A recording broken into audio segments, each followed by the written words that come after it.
Kaya Maman Yoga, Yakuling Nicha Maya Maya, Ngang Ingrid Coming, Ngang Wajak Nunga Yoga, Yakuling Corporate Wearing Jenning Yira, Ngang Nunawa, Jenjen Ku, Nicha Bujarawa.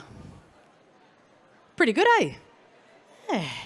Well, that is the language, for those who haven't heard it before, of the Wajak Nyunga, the traditional owners and custodians of this beautiful place we gather here today in Boorloo in Perth. Along the old Great Lakes system, you're literally sitting on a big lake system that used to go through here all the time.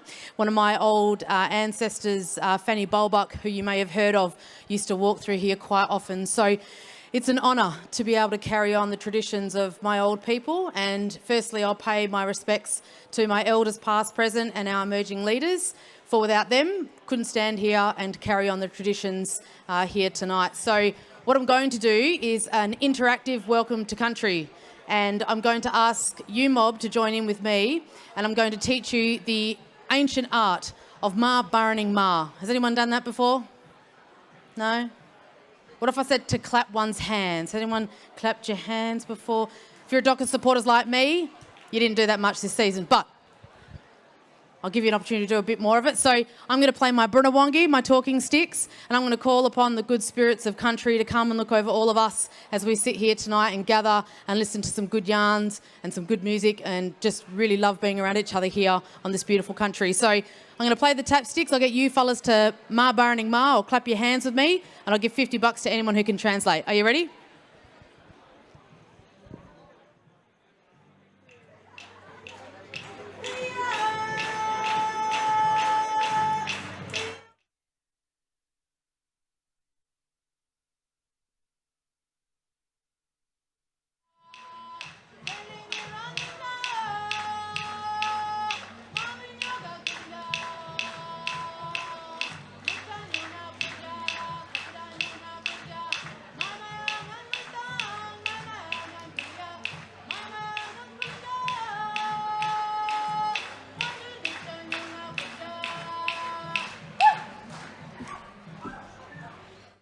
All right, who wants that $50? Anyone? All right, I'll keep it. So the song that I sang, the words are literally, come forward, spirits of country, please look after all of our family, our women and children and friends who gather with us here on this beautiful country here on Wajak Nyunga country, the home of our families, our men, our women and our future leaders. May we all walk forward together in this beautiful place called Wajak Nyunga country. Welcome. So I'll leave you with this. My mum is actually not Nyunga, so my dad is Dutch Nyunga, and my mum is actually English Russian. So I'm the physical form of a black Russian. How good's that? It's good, right?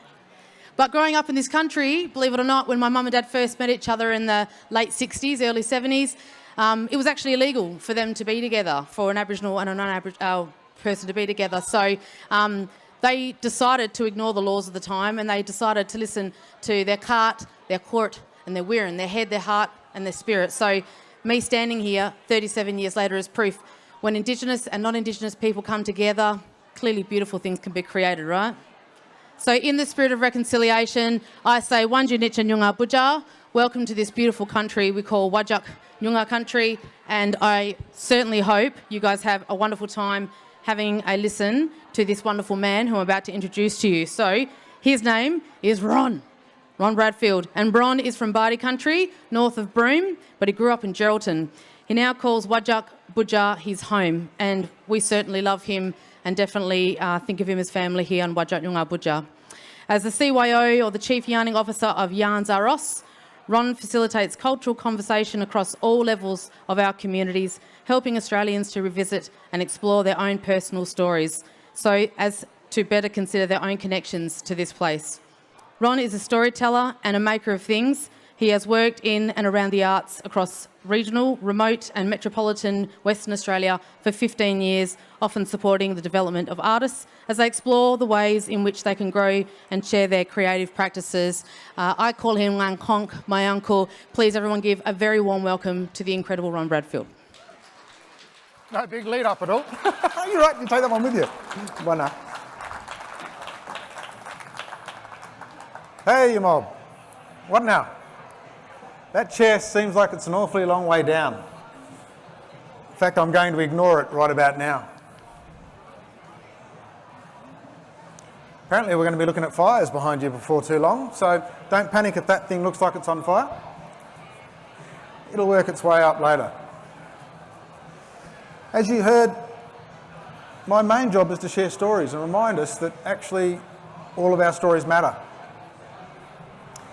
We don't do that very well in this country. We don't stop to think about who we are in our own stories. We don't stop to consider how it is that we've arrived in our stories. As a Bardi man who's here standing now in front of you,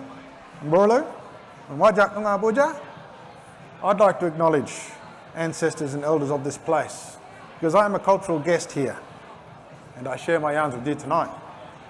But I'd also like to acknowledge your ancestors and your elders, because we can't have a yarn with each other if you fellas don't understand where you come from and that you've arrived here today because of that. So g'day, you mob. Let's start.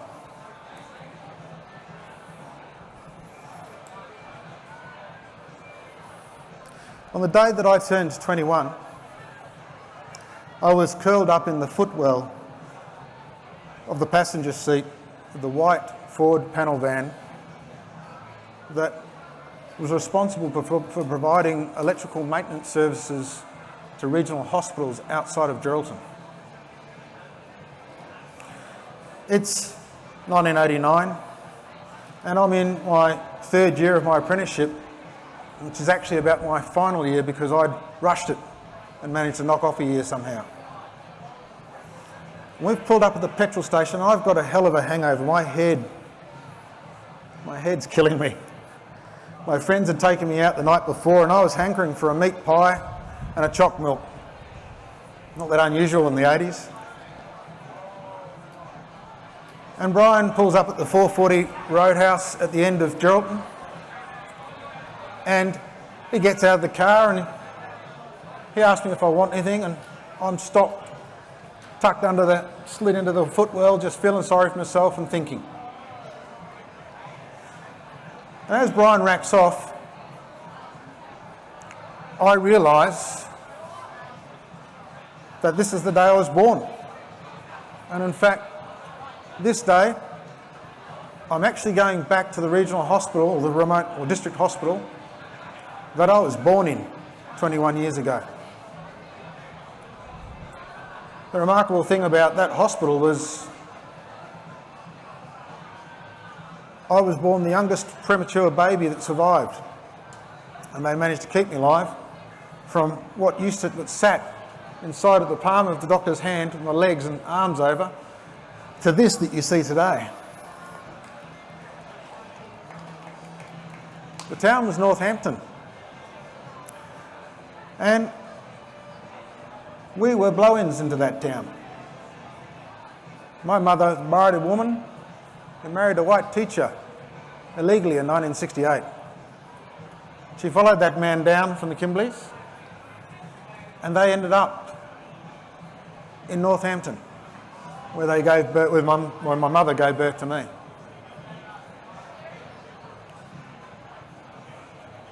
Brian comes back, he's got everything we need. I'm sitting up, I'm considering what's going on, and I turn around to Brian and I say, "Hey Brian, you know what, today's my 21st birthday and I was born in Northampton." Brian looks at me and he's quite surprised. He didn't know this. We've been going in and out of Northampton Hospital now for the last 2 to 3 years of my apprenticeship, and I'd never told him this story. Brian nods, we get on the road, and a little while later we're in Northampton. Now, I don't know how many of you fellas have worked in country hospitals, but if you're somebody who goes in and out of town to one of these places, the first place you visit when you go there is the kitchen. And if you're a young teenage fella or a young bloke, you go there because all of these mothers want to feed you. And they do. And I turn up, much skinnier than I am now, and Brian yells out to all the crew inside the kitchen and says, hey you mop, this boy here, he was born here 21 years ago, it's his birthday today. And the boss lady, so the mob would shake themselves out in the kitchen, someone's always on the dishes, and someone's on the sandwich bar. And a lady from the sandwich bar comes over to me, looks me up and down, reads my name tag. Can't be. And calls over her number 2 on the dishwasher.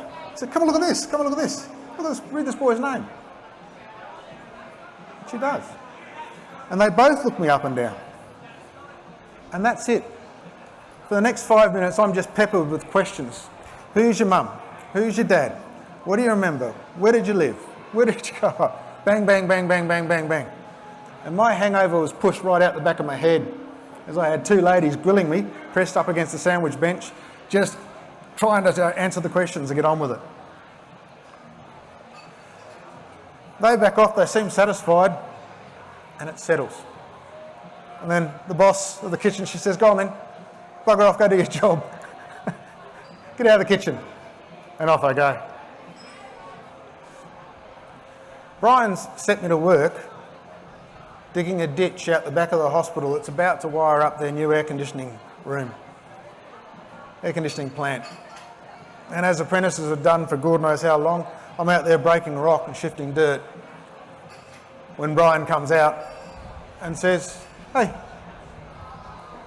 we're not going to knock off the smoker at 10 now. We're going to push it through. We'll knock off the smoke at about 11:30. These old girls want to make lunch for you. They're going to put on something for you. You're right. You might get spoilt now. But you work through. We'll pick you up and we'll go. Brian left me out there until almost 12. I was starving by then. I was only a young bloke. And he comes and taps me on the shoulder and, come on, clean up, let's go. And as he takes me back into the kitchen, everybody's gone. And he leads me through the hospital to the staff cafeteria, and it's quiet. I can't hear anything. This isn't right in a hospital. It's not quiet like this. And as I push through the corridor and into the open space, surprise! Confetti gets thrown, there's bits, there's, pop streamers everywhere. They'd put on a surprise birthday party for me in Northampton. They had actually gone and grabbed all of the people that had been in town at the time that I was born, and they'd brought them to the hospital, and they all joined in the celebration. There was the matron that was there. The matron was a key person because, in fact, giving birth to that little ball of flesh and cartilage, my mother nearly died. In fact, it was such a traumatic birth, we both nearly died. You've got to understand something. This is Northampton in 1968, sorry. Local Aboriginal people weren't being treated well in that place at that time. And my mother was a Kimberley blow-in to that town, married to a white school teacher. So you might be able to imagine how she was treated.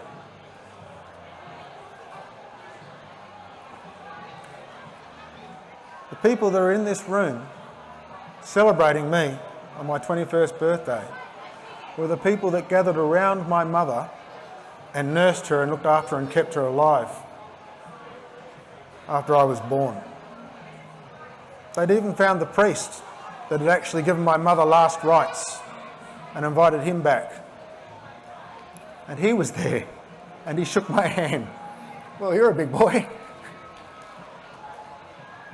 There were people there that were students of my father's who'd mostly got to see me before he did because he was only allowed to pace up and down outside the hospital. But somehow his students were able to sneak in and put their hands into the humidity crib and touch me for luck. I didn't know it, but the 2 old girls that met me in the kitchen, they were the first 2 women to go to my mother's side after I was born. They were the first 2 women to touch me that weren't nurses or doctors as they looked at this little thing inside this crib and they wondered how it was that we'd both survived.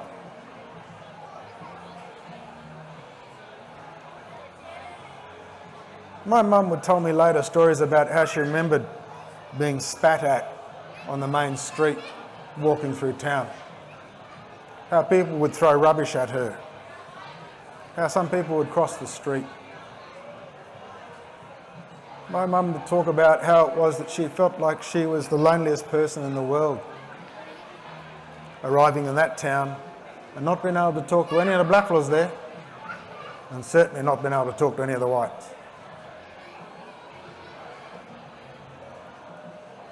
On that day, when my mother gave birth to me, she brought the town to a standstill. And people gathered around this tiny little baby and this lady and gave their well wishes. And we became part of Northampton's folklore. 21 years later, I'm standing inside the cafeteria with all these people around me who still want to celebrate what that moment was. And the world turns round. Anyway.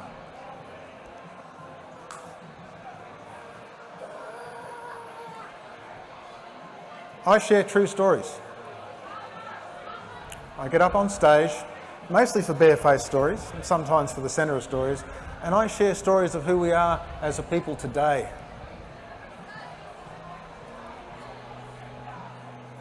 I do that because, frankly, as an Aboriginal man who's 52, I'm tired of people asking me who we are as Aboriginal people as a reference that was back then of yesterday.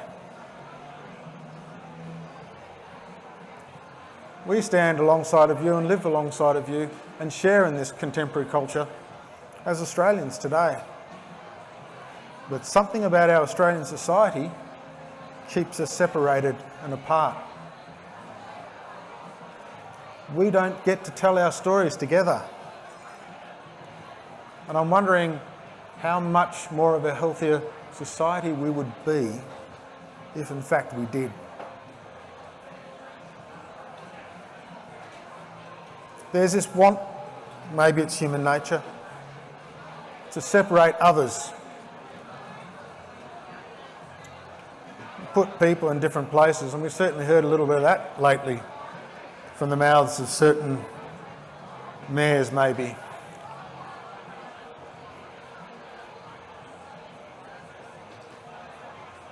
I don't know whether you've stopped to consider who you are in your own story. Most of you would say that you are here now in Perth, yeah? All right, quiz time now.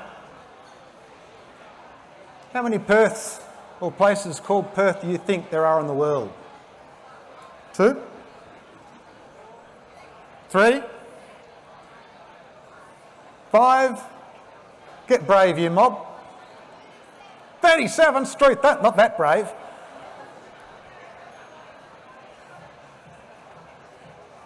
Google tells me, not Wikipedia, Google, that there are 18 Perths in the world.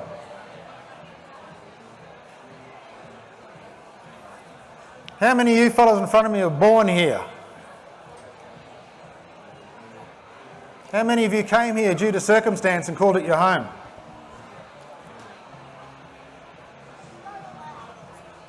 You're in Wajak, Nunga Buja. So when you put this, Jana, when you put your foot down in this country's language, you put your foot down in Wajak Nunga Buja. And this place has a name, Borlo. We're a big, globally connected place these days. So if you just tell people that you're from Perth, and that's all you do, there are 17 other Perths out there. Someone's going to poke you and say, which one day? There are definitely 2 in Australia. Who's been to the other one in Australia? Who can tell me where the other one in Australia is? Woohoo, Tasmania! One this side and one that side.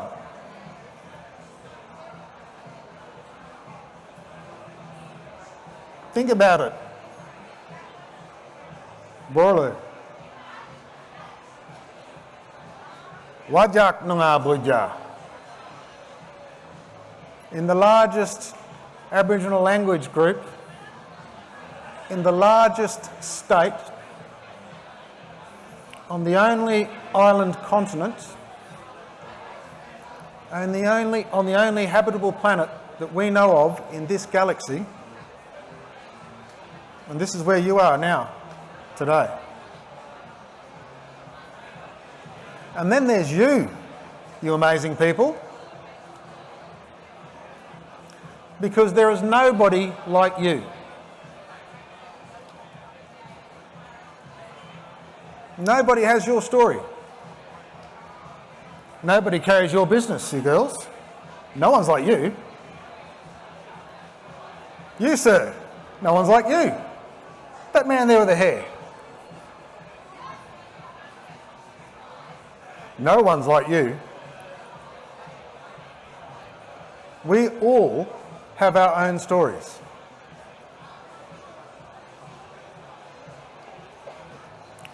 And you all gather in this place to listen to one. One fella telling a few of his. On this timeline that we all share. And there's only one of those. And the people who have been in this country, well before all of the other mob arrived, have been telling their stories on this timeline for thousands and thousands of years. And you've arrived with your stories. Think about it. This is pretty standard stuff. People have been doing this around the world for thousands of years. You've moved by circumstance, and you've added your stories to the stories of others in this place, on this land. And if you've raised children here, or you've brought children here, you're growing other young minds and tipping them out of this place to grow other stories. And they're going to step from Borlu out into the world and create new ones.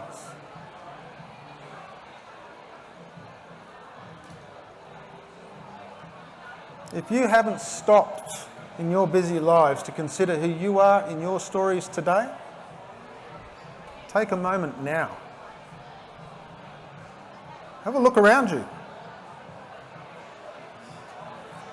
Listen to that mob next door, sharing their stories. This is how diverse we are. And I'm telling you, as you live and breathe here today, your story matters. And if your story matters in who you are, the stories of others around you matter too. So when you turn left or when you turn right, when you're at work, when you're at play, when you meet others, that person, their story matters.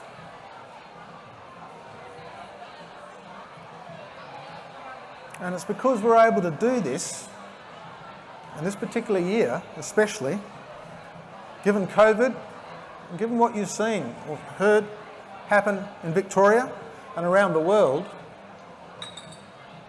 if you haven't taken time to stop and appreciate that you can share in and enjoy your story and the story of others, then you need a reset button pushed today, and you need to start now. And that starts by us putting our feet down on this budja that you call your home and help us keep our stories alive and well in this place.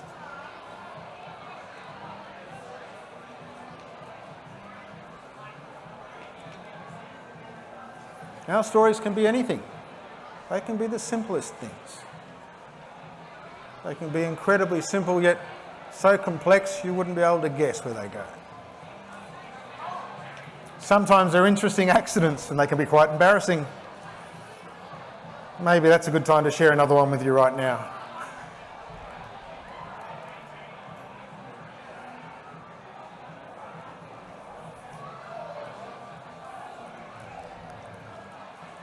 It's Anzac Day and it's the rocks.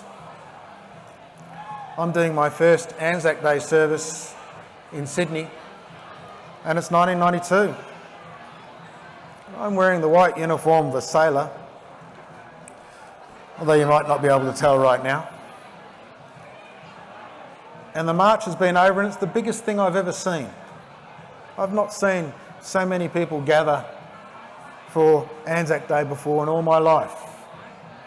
And I'd done quite a few up to that time in age. In the back bar of the Orient, down there in the rocks, is where the sailors hang out. There's a sea of white, and in amongst that sea of white there's the odd smattering of blue as you see Air Force people get lost, and the odd splash of olive green as the army bods duck in and out and move out. And the sailors predominantly flood the bar with white. And as the day wears on and the people peter off and sailors, soldiers and Air Force people go their separate ways,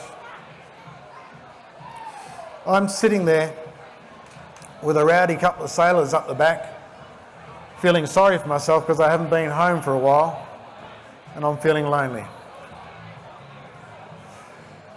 And I go back to the bar and I must have had a proper male sulk on, and I turn right and I see this group of young ladies at the other end of the bar sort of watching us and watching me. And I'm still quite a shy country boy at this stage, so I don't think too hard about it. One of them catches my eye and I quickly look away, and then I grab my beers and I run back to the crowd behind me and I hide amongst the sailors up there. And I go back to the bar again, and this time I take a little longer look, and the one that looked at me, I saw her and said, "Wait, I noticed she was Aboriginal too." And that made me feel really homesick, because you see, I haven't spoken to anyone from my country, let alone anyone in Sydney that was a countryman, an Aboriginal person, for a long time. And I suddenly realised how much I ached for that contact. But I got scared again and I ran back to my mates up the corner of the bar. Third time when I came back, by the time I'd grabbed the beers and was ready to run, she'd arrived right there. And I was caught. And so I let go of my beers and I spoke to her and I turned around and I said hello, and we started a conversation.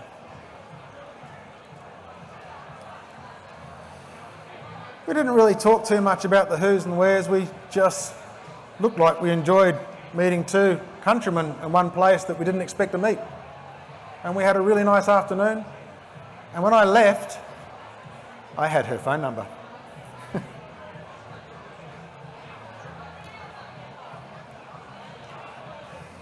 We met the following weekend. We went and saw a movie. And then we met the next weekend, and we sort of had a couple of drinks, not too much, not just. We sort of planned to perhaps go out to dinner the weekend after that. And we did. And somehow we'd reached the consensus that I wasn't going to go back to the naval base that night, and I was going to stay out after I had dinner with my new friend. And we're sitting in that restaurant, right? And you know what these restaurant tables are like when they're just whacking couples on it. They're tiny, barely fit you and your plates on it. And she moved in just this little way. Just one little thing, toss of the head. And I stopped and I looked at her and just went, "Sorry, who did you say your mob was?" And she looked at me then, her eyes wide, and then she told me who her family was. And I bounced back from the table like this.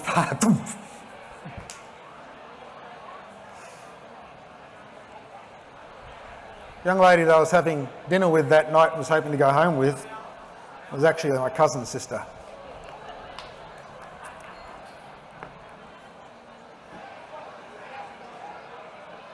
For those of you who don't know what cousin sister is, your first cousin, yeah? In Aboriginal families, all of our first cousins are our brothers and sisters, and there are very strict rules about whether you can keep company with them or not. And the answer is no, you can't. And here I was, across the table from my cousin sister, and we were getting hopeful. When she realised who I was, she bounced just as far back too, and we sat there in stunned silence for a little bit, and then we started to giggle.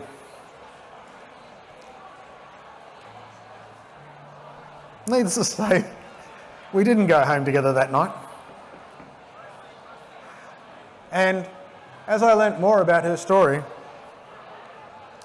I discovered that she had never been home. She'd never gone back to her Buru, her country.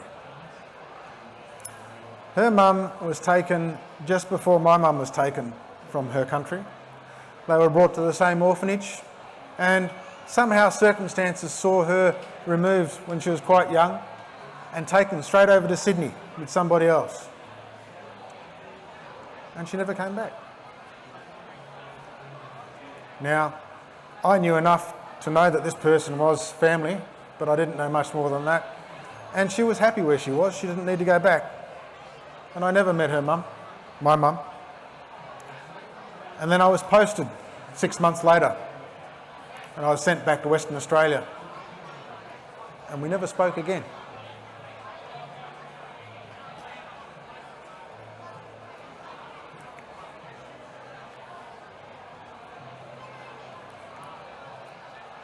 In this state, Aboriginal people were managed and removed under the 1905 Native Administration Act.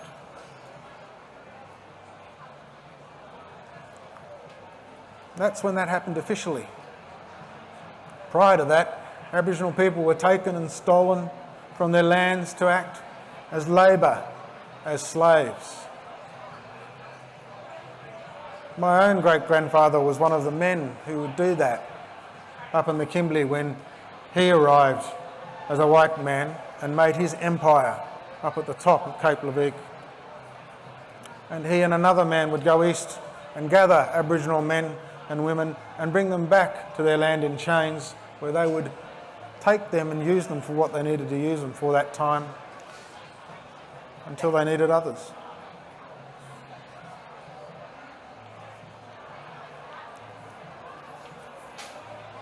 Our stories, who we are in this country when we put our feet down, you need to know that you're not putting your feet down on a pristine, clean surface, but you're putting your feet down on the biggest carpet that's been lifted up with guff shoved underneath it and swept underneath it for years. And these are your stories too.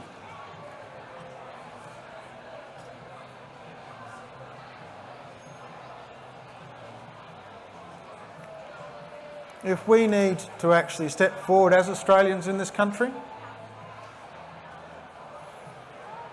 then our stories can't be told in the ways that they have been, that say, that's you over there, and that's me over here.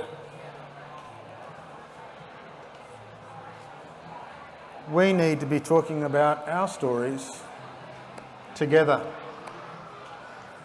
We need to be talking about us.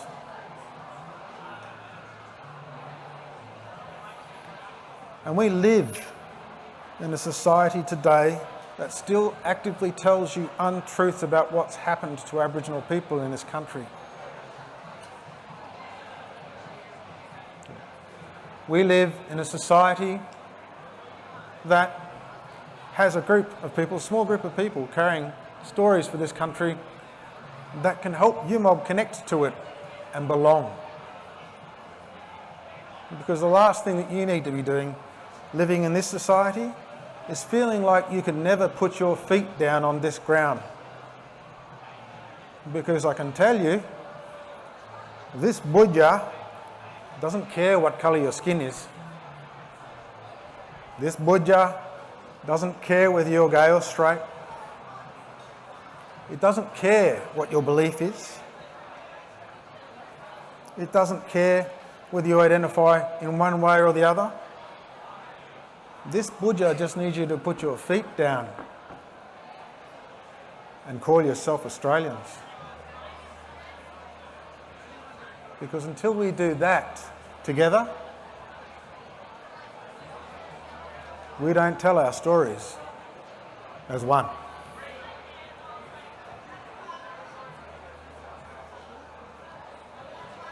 Put your feet down in this budja, you mob, and help us share our stories as a today's people with all of you, because that's how it should be. Think about the maths, all right? Aboriginal people number about 3% of this nation's population. And we're getting tired of constantly trying to prop up our stories in front of others in this country. 3% of this nation's population can't carry this nation's stories by itself. We need you. Thank you.